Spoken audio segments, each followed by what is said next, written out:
Found out that I had ovarian cancer in January of 2010, I think, 2010.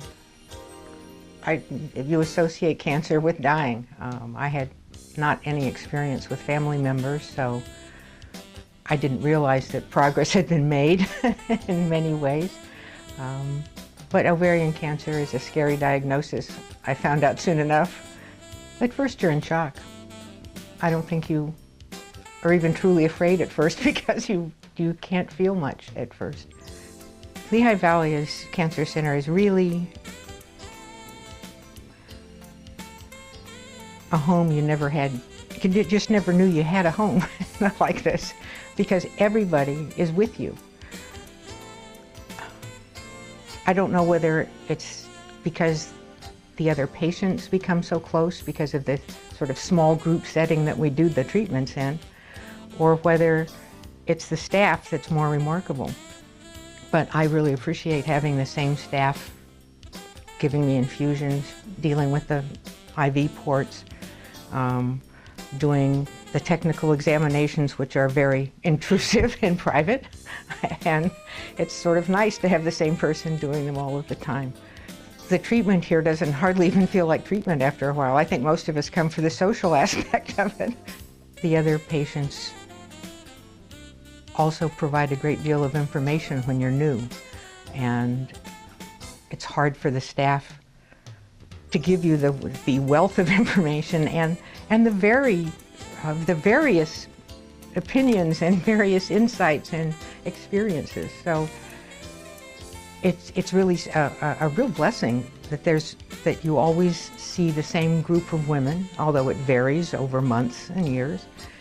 I don't think you would get educated that way any other way. It's as determined to survive and as determined to make the best of whatever is to come as anybody. If Dr. A is your doctor, you know that he is the eternal optimist and truly a man of faith. That is an encouragement only because he seems so sure that all of us can get better. And he's had a lot more experience than all of us, so. They say I have a good attitude. I'm not always sure what they mean by that. Like I said, I am sort of as determined to make each day count as I can. Well, except for the 10 days or so that none of us enjoy it because we feel so lousy.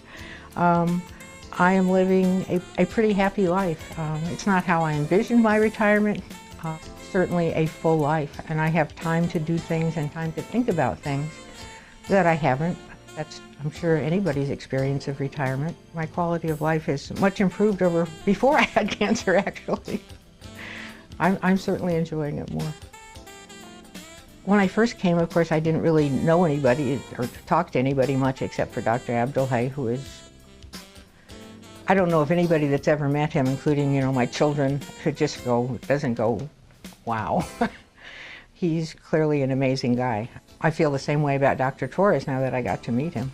But as we get to know the staff, it's hard not to love them a lot. I mean, I've talked to Erin in the middle of the night. My daughter's talked to her. It's hard not to really appreciate how good they are at what they do, and just how kind they are, and giving of their time and their heart. I was referred by my regular physician. He is a big admirer of Dr. Abdulhai. Cancer is, or treatment for cancer, is a long and complex path. But you don't have to do it alone if you do it in a place like this.